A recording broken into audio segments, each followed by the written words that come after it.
টঙ্গী গাজীপুর কাঁঠালদিয়াতে বিশাল বড় এক তুলার গোডাউনে আগুন লেগেছে। এই ঘটনাটি ঘটে ইফতারের কিছুক্ষণ আগে।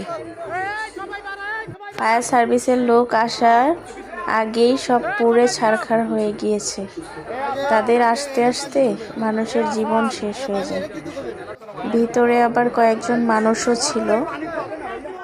প্রতি বছরই ঈদ আসলে, রোজা আসলে, বিভিন্ন কিছু আসলে জায়গায় জায়গায় আগুন, বিল্ডিংয়ে আগুন, মানুষ মারা যায়, অ্যাক্সিডেন্ট হয়, আগুন লাগে, ঝড় তুফান যত আসে সব হচ্ছে এই ঈদের মধ্যে হয়। মানুষের বিভিন্ন যত ক্ষতি আছে, বড় বড় ক্ষতি হচ্ছে ঈদের টাইমে হয়। আর এগুলো কি প্রতি বছরে এই শুধু ঈদের টাইমেই হতে হয় নাকি?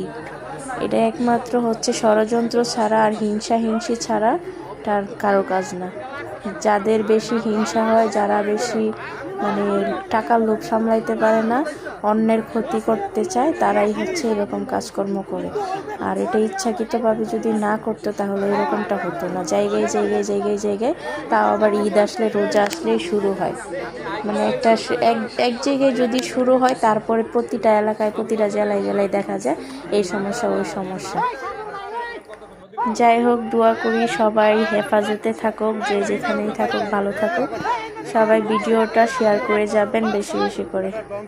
সবাই ভালো থাকবেন, সুস্থ থাকবেন। আল্লাহ হাফিজ।